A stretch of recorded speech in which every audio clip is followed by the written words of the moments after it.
Bueno, voy a volver un poco al hilo que había hecho, pero que ya me he saltado, por supuesto.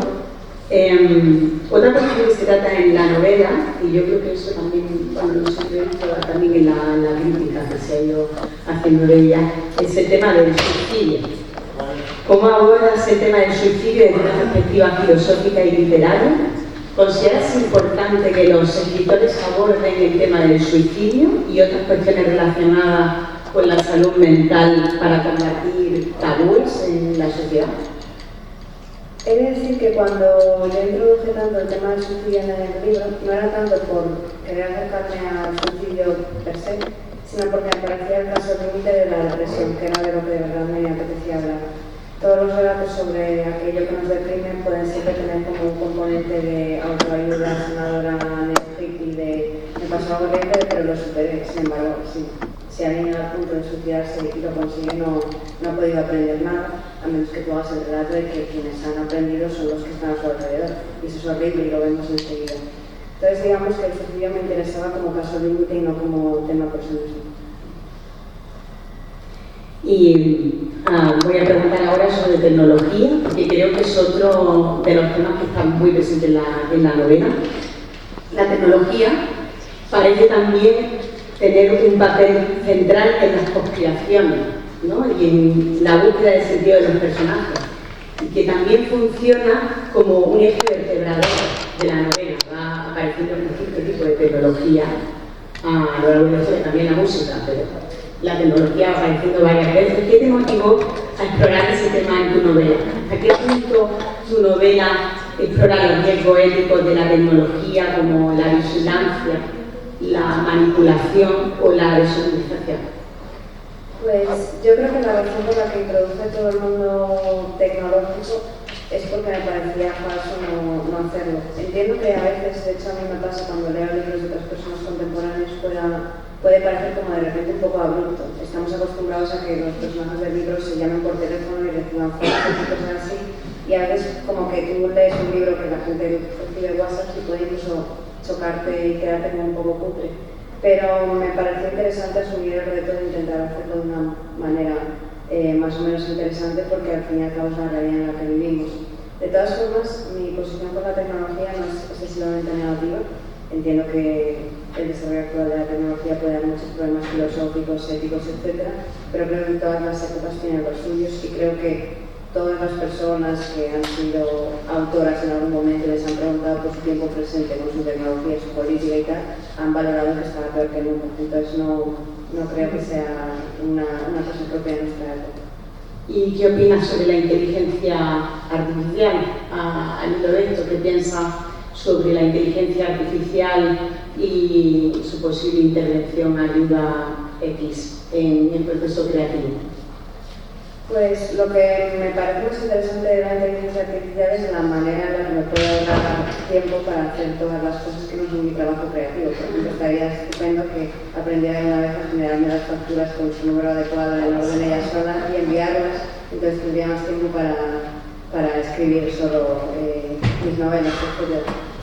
Y esto lo digo no como broma, sino porque me parece que el debate de la inteligencia artificial que a mí me interesa no es tanto esos miedos de quién nos va a robar las obras o qué puede hacer la inteligencia artificial, sino cómo la vamos a abordar y legislar como sociedad.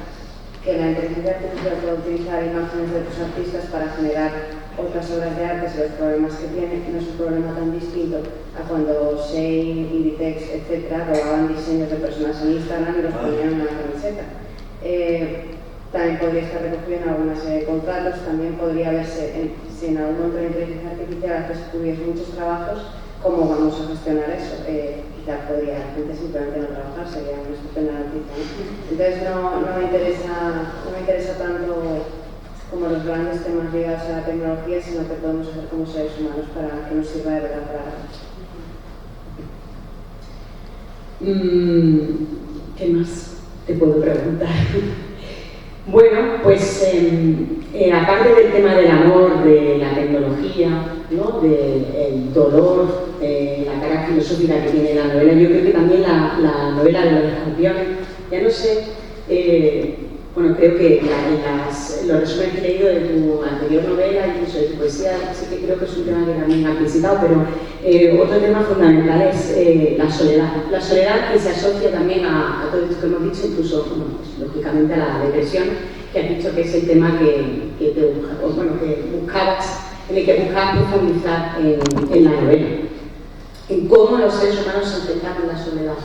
Es lo que me parece que también se puede reseñar respecto a esta novela. Concretamente en Los Escorpiones nos encontramos con personajes que, a pesar de tener familia, de tener amigos, de la hiperconectividad que les proporcionan las redes sociales, la tecnología, experimentan una profunda sensación de aislamiento y neurosis. Por ejemplo, y ahí fui cogiendo pequeñas frases que a mí se me iban clavando un poco. O sea, Sara en un momento dice: mi vida está compuesta por un extenso catálogo de silencios célebres. O Fabrizio, ¿no? Que es un personaje, a mí me conmueve la historia de Fabrizio. Quizás sea uno, bueno, empatizo con todos, pero sea uno con el que empatice más. Dice: el sufrimiento tiene una dirección, el tedio no. ¿Qué sucede si lo único que siento son pequeños oasis de dolor en un desierto de aburrimiento insoportable? Entre el horror o el vacío, ¿qué potencia aquel? Y luego la inteligentísima, no sabemos si malvada, Micaela D'Alessandro, que también hace reflexiones de este tipo sobre el tema de la soledad y de la depresión, en un sentido básicamente muy destructivo, ¿no? La depresión o la tristeza nos muestran que todo lo que creíamos importante no lo es. Necesitas pensar así para que cobre sentido tu dolor, pero no lo tiene. ¿Qué dice realmente la novela sobre la búsqueda del sentido en un mundo individualista dominado por la tecnología y la superficialidad? ¿Hay un sentido para la vida humana, para el dolor, para la soledad? Y en ese sentido, ¿qué simbolismo tienen los escorpiones en la novela? ¿Cómo se relacionan con el aislamiento o con la lucha interna de los personajes? Yo creo, bueno, es un tema complicado, pero a mí al menos cuando empecé a ser lectora, lo que me gustaba de muchas novelas era que me hacían sentir acompañada, ¿no? Y me he dado cuenta después, pensando en ese tipo de novelas, que las que mejor me hacían sentir acompañada eran las que me hacían acompañar a un personaje en su dolor, en su angustia, y luego me permitían a mí como encontrar algún tipo de, no de enseñanza, sino de posibilidad de reorientar mi vida tal y como había visto que el personaje lo había hecho o no lo había hecho. Entonces, yo creo que lo que intenté con la novela fue poner una serie de preguntas y de temas ligados a estos personajes, pero tampoco dar una respuesta demasiado cerrada. Porque me parece que el gran drama de intentar explicar el sentido de la vida es que siempre que lo dices en voz alta es completamente naif y completamente falso, ¿no? En el sentido de si yo hubiera hecho que los personajes dijeran el sentido de la vida es, aunque sea algo con lo que pueda estar de acuerdo subjetivamente en el momento que está escrito pierde toda su potencia. Creo que, por ejemplo, estas frases que citabas de Micaela son una de las diferentes miradas de la realidad que hay y que quizás es una mirada tan válida como otras, ¿no? Pero al final tiene que ser cada cual el que decide cuál es el sentido de la vida para él o para él. Sin embargo, yo creo que dentro de la novela, no lo sé, sí que hay partes de la historia que casi podrían haber funcionado de manera separada. No sé si tienen la misma impresión, pero por ejemplo toda esta parte de la historia de Thomas en el pueblo, ¿no? Tienen como principio, podría ser, yo no esperaba a Thomas después, lo que quiero decir. Un momento en que yo pensé, bueno, pues a lo mejor la historia cierra aquí y abrimos en otro momento, pero Thomas volvió a aparecer. O sea que, aunque la novela es muy extensa, efectivamente está estructurada, yo pienso que sí que hay dentro como pequeñas mini historias que uno podría como pequeños aperitivos, ¿no? Y funcionan bien individualmente, ¿o no te lo parece? Sí, de hecho, cuando escribí la primera parte de todas, que fue hace ya mucho, sería 2017-2018, y se la dejé a quien era mi pareja en aquel entonces, aparte de Sara, como que se la leyó y me dijo, me la empezó a hablar y él pensaba que era la novela entera, o sea que eso era lo que iba a ser la novela. Y de hecho cuando yo le dije que no, que iba a ser un proyecto más largo y me desaconsejó un poco, me dijo, pero si es que está bien como está, no te líes. Y supongo que porque fue la primera que hice, fue mi modelo para todas las partes, de decir que puedan funcionar solas, pero que también tengan parte de un conjunto. Muy interesante esto sobre los procesos de escritura. También me llama la atención el lenguaje. En algunos momentos de la novela se escribe al revés. Precisamente se escribe al revés, o bueno, lo que decíamos, introduce también pequeños dibujos, ¿no? Y luego hay todo este librito, ¿no? Que bueno, se va nombrando en distintos momentos de la novela por los personajes, porque es un libro que atemoriza, que parece que está como anticipando un posible desastre que puede surgir a partir de su lectura, también aparece, ¿no? Relacionado un poco con el mundo que hice en Los Escorpiones, hay un autor, creo que es americano, que se llama Jagger, que ha trabajado mucho con el mundo de Internet, está publicado en Caja Negra, toda su obra, no, faltan algunos por traducir, pero hay un par en Caja Negra, ese me interesó. También cuando estaba escribiendo Los Escorpiones me interesó mucho Nefando, de Mónica Ojeda, Kentuckys, de Samantha Schweblin. Sobre todo en la concepción general ellas me acompañaron mucho. También me gusta mucho una escritora americana que se llama Alexandra Kliman, que aquí está traducida en Gato Pardo. El libro se llama Tú también podrías tener un cuerpo como el mío. Y bueno, ya está, sí. Y bueno, ¿estás trabajando en algún proyecto nuevo que puedas adelantar o realmente eso no se comenta? Antes no lo comentaba, pero como ya lo he comentado tantas veces, ya llueve sobre mojado, entonces da igual. Estoy escribiendo una novela sobre la Universidad Española. Pues qué interesante, porque eso sí que da para varias conspiraciones, no para varias. Bueno, no sé cuánto tiempo llevamos, nos queda todavía. Pues voy a pasar a preguntar al público si tenéis alguna curiosidad que plantearle a Sara, si habéis leído la novela o su otra novela, porque yo es que he leído Los Escorpiones, pero... Bueno, ya bastante. Yo tengo dos preguntas. En primer lugar, muchas gracias por acompañarnos en Escribidores, Sara. La primera tiene que ver con parte de la conversación que han sostenido, porque la impresión que tengo es que en algún momento han hablado de la novela como mecanismo de conocimiento, ¿no? O sea, la novela tiene sus propios procesos de conocimiento, es un mecanismo muy particular que responde a las preguntas normalmente con otras preguntas, no con afirmaciones. Quería preguntarte sobre este tema, si has reflexionado sobre este tema mientras escribías la novela, qué piensas sobre una novela o tu novela específicamente como mecanismo de aprendizaje y de conocimiento. Pues quizá no reflexioné explícitamente, pero gran parte de la escritura de Los Escorpiones sucedió a la vez que yo estaba redactando mi tesis doctoral.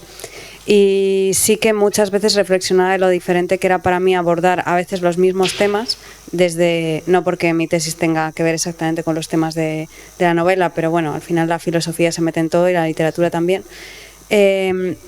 Claro, reflexionaba que lo que me pedía la tesis era que hiciese preguntas muy pequeñas y concretas y diese respuestas completamente certeras, pero también muy pequeñas y concretas, como la interpretación correcta de un término concreto en unas páginas muy concretas de un libro, mientras que la literatura me pedía todo lo contrario, ¿no? Que hiciera las preguntas más amplias posibles y que en lugar de dar una respuesta simplemente fuera como una multiplicación de posibles respuestas. Entonces, no sé si te sirve como comentario. Sí, respuestas contradictorias, todo eso tiene la literatura, ¿no? Y la otra pregunta es un poco más personal y tiene que ver con el impacto que ha significado para ti y para tu trabajo como escritora, la notoriedad que ha tenido Los Escorpiones, ¿no? El trato de la crítica, ¿te ha cambiado la perspectiva? ¿Tú sientes alguna diferencia? Bueno, pues lo primero es, la verdad es que estoy súper contenta, porque si después de haber estado tantos años escribiendo una novela no me hubiera hecho caso nadie, habría sido una cosa, vamos, probablemente me habría costado a mí una depresión, así que lo primero muy, muy contenta. Y luego yo diría que al fin no tanto. Y una manera de protegerme contra las cosas negativas que pudieran venir de cierta notoriedad es que nunca leo nada ni bueno ni malo. Antes hablaba con ella que cuando me hacen fotos en un sitio yo es como hacerme la foto, pero yo no voy a mirar la foto, yo prefiero ni ver la foto, ni leerme la entrevista que he hecho, ni ver la reseña que han hecho sobre mí, sino sí que estaría más neurótica. Gracias. Hola, ¿qué tal?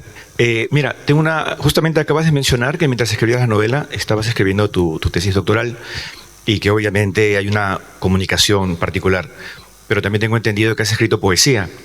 ¿De qué manera, así como también la poesía, quizá la respuesta obvia también se va a filtrar en la narrativa, pero cómo tú asumes esos dos registros, si son muy distantes o a lo mejor son registros relativamente cercanos, si luego de haber escrito la novela te ha provocado escribir poesía, ¿cómo lo has ido manejando? Pues yo, como mucha gente, supongo lo primero que quise ser fue poeta. Y probé en eso y por eso acabé publicando un poco de poesía, pero luego llegué a la conclusión de que se me da mucho mejor la narrativa. Hay algo en el lenguaje poético que a mí se me escapa a nivel técnico y que quizá en algún otro momento de mi vida retomo, pero no... De hecho, siempre que decís como Aitana ha sido poeta me da como vergüenza, porque es como, por favor, que nadie nunca lea esos poemas, de verdad. Muy bien. Y una segunda pregunta. Hablando de aspectos técnicos, como bien sabes, sobre todo en este siglo, hay mucha gente que está tomando talleres de narrativa, sigue maestrías de escritura creativa. ¿Cómo ves tú? Porque también nos contabas pues, que tu formación, lo que tú querías era básicamente leer, y en tu contexto pues la filosofía se dio lo mejor. ¿Cómo consideras las posibilidades de los talleres, estas formaciones de escritura creativa, y hasta qué punto sí favorecen, o sea, digamos, limitaciones y aportes? Pues yo creo que lo más importante de un taller literario no es tanto lo que aprendes en el taller, sino tu decisión de tomar el taller, ¿no? Porque al fin y al cabo es como una especie de compromiso con la literatura que decides adquirir. A mí, yo hice un máster de escritura creativa hace mucho tiempo ya, y mucha gente me ha preguntado después si tomar ese máster cuando todavía existía tal, y siempre les digo lo mismo, es como, pues realmente así de aprender, no aprendí tanto, pero el hecho de dedicarme a ello y es una tontería, pero haber pagado un dinero, haber pagado un tiempo y tal, como que es una manera de comprometerte con la escritura. Entonces, no sé. Muy bien, muchas gracias. No sé si alguien tiene alguna pregunta más. Hola, buenos días. Al principio empezaste a hablar de los vínculos con las personas, las relaciones interpersonales, también con los animales, ¿no? Y lo que se proyecta en esas relaciones. Ha aparecido por ahí también el tema de las máquinas, con los que también se establecen unos vínculos a veces de una dependencia feroz y satisfacen también necesidades, aunque a veces son trampas. Y el vínculo con la literatura, ¿no? Lo que te suscitaba a ti leer y buscar a través de la literatura muchas cosas que te interpelaban y con las que podías establecer un diálogo interno.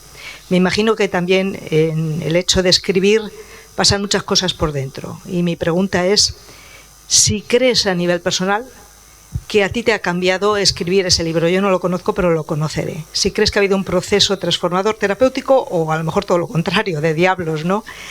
Pero si crees que ha habido un cambio, si eras la misma cuando empezaste y cuando terminaste.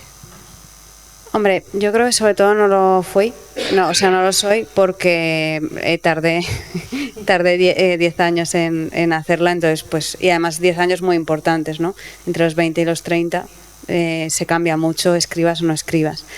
Pero creo que para mí la literatura, como escritora digo, no como lectora, me sirve para algo que no sé si está bien o si está mal, que es para tener un lugar en el que depositar todas mis angustias y todos mis problemas y mis neurosis, de tal manera que hay algo un poco perverso en mí, que es como, me ha dejado el novio, bueno, pero ya irá para el esto.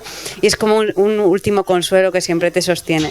Lo cual yo creo que es bueno para el libro, pero malo para mí. Entonces, no sé. ¿Malo para ti? Sí, no, porque entonces nunca afronto la realidad directamente, solo pienso en cómo la puedo convertir en una historia. La creas, la recreas y nos la recreas. Gracias. Gracias. Mira, yo voy a aprovechar para preguntarte, mientras que el público piensa más preguntas que seguro tiene, porque no mencioné que tú habías tenido una beca Luis Buñuel en el Departamento de Cultura y Deporte del Gobierno de Aragón, y que esto te permitió estar un tiempo en la residencia de estudiantes. Yo a la residencia de estudiantes le tengo mucho cariño porque también estuve becada, no viviendo allí, pero tenía una beca del Ministerio de Investigación. Estaba haciendo allí mi tesis doctoral y quería preguntarte sobre tu experiencia también allí, si de alguna forma eso también nutrió. Bueno, en mi caso fue así, o sea, nutrió lo que es mi investigación, pero no sé si en tu caso nutrió tu formación como creadora. Yo creo que no aproveché esa beca tanto como debía, si soy sincera, porque me dieron una beca para escribir, pero entonces yo ya estaba matriculada en la tesis. Y yo creo que lo bueno de una beca artística es que te deje el espacio de decir, mira, no tienes que trabajar, así que dedícate a tu libro. Pero yo seguía matriculada en mi tesis, así que no cambió tanto mi vida, excepto que no tenía que pagar un alquiler, que eso estaba muy bien, pero que no es como el cambio existencial que a veces te da una beca de creación. Pero lo que más me gustó de pasar ahí fue que hice realmente grandes amigos, 2 de ellos escritores, y empezamos ahí a hacer un taller de que nos leíamos nuestros textos y tal, y aún sigo confiando sobre todo en uno de ellos cuando estoy escribiendo algo nuevo. ¿Y qué te parecen pues todos estos programas y becas para creadores que existen? Estaba leyendo justamente en el tren el último libro de Sara Herrera Peralta, donde ella pone un poco encima de la mesa o denuncia quizá que no existen becas para creadoras, madres, ¿no? Las dificultades que tienen también para ir en familia, a que una escritora puede dedicarse a la creación literaria. A ver, yo no quiero ir en contra de las becas porque además me he beneficiado de muchas, pero en realidad creo que si existen las becas y existe la necesidad de que existan becas es porque de fondo hay una grandísima precariedad en el mundo de la cultura, y que, puestos a elegir, preferiría que hubiese menos precariedad y ninguna beca a que algunas personas que tenemos suerte, gracias a una beca, podamos hacer un trabajo más o menos dignamente. Pero yo, en mi mundo ideal, las becas no serían necesarias porque con tu misma labor literaria, artística, del tipo que sea, podrías sostenerte y llevar una vida digna. Pues no sé, ya está. Si no queda ninguna pregunta más, pues nada, muchísimas gracias, Sara. Gracias. Ha sido un diálogo súper interesante y bueno, pues nos vemos en la próxima actividad. Sí.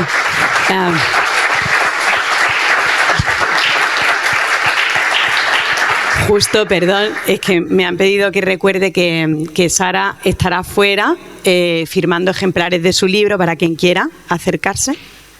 Y ya está. Vale, gracias.